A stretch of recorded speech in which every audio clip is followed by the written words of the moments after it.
জ্যোতির্লিঙ্গ দর্শন হিন্দু ধর্মের মানুষের কাছে একটি স্বপ্নের পূর্ণ যাত্রা। 12 জ্যোতির্লিঙ্গ মানে সে তো স্বপ্নের বা কল্পনার জগৎ।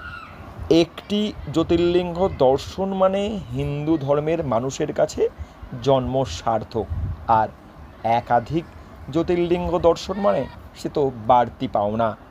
যারা ভক্তি ধর্ম নিয়ে চর্চায় থাকেন, দেবাদিদেব মহাদেবকে অন্তরে রাখেন, তারা অত্যন্ত কষ্ট করেও জ্যোতির্লিঙ্গ দর্শনে পৌঁছন বাবার ধামে। এক নয়, একাধিক জ্যোতির্লিঙ্গ দর্শন করেছেন এমন ভক্তর সংখ্যাও মোটেও কম নয়। কিন্তু সাধারণ সাংসারিক জীবনযাপন পালন করে মনে সুপ্ত আশা থাকলেও জ্যোতির্লিঙ্গ দর্শন হয় না অধিকাংশ মানুষের। সারা ভারতবর্ষ জুড়ে উত্তর ভারত থেকে দক্ষিণের তামিলনাড়ু পর্যন্ত 12টি আলাদা আলাদা স্থানে এই 12 জ্যোতির্লিঙ্গ অবস্থিত।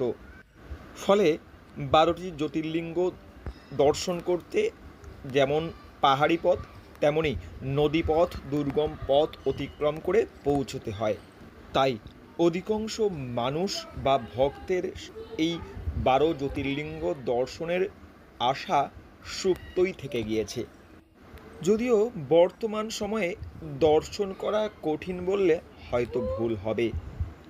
উন্নত প্রযুক্তি এবং ভিডিওগ্রাফির মাধ্যমে বাড়িতে বসে খুব সহজেই জ্যোতির্লিঙ্গ দর্শন করা যায়।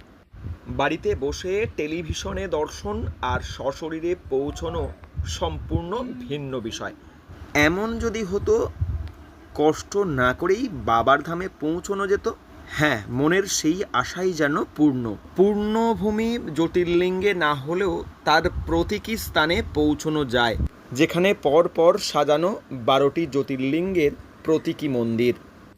এই বর্তমান সময়ে দাঁড়িয়ে এমন একটি স্থান রয়েছে যেখানে 12টি জ্যোতির্লিঙ্গের পর পর একেবারে মন্দির থরে থরে সাজানো রয়েছে।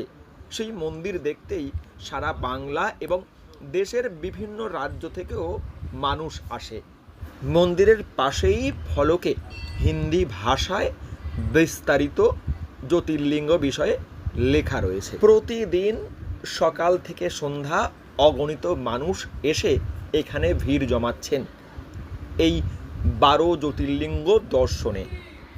কলকাতার একেবারে কাছেই হুগলি নদী অর্থাৎ গঙ্গা নদীর পশ্চিম পাড়ে হাওড়ার বাঁধাঘাট সংলগ্ন বঙ্গেশ্বর মহাদেব মন্দিরে রয়েছে 12 জ্যোতির্লিঙ্গ।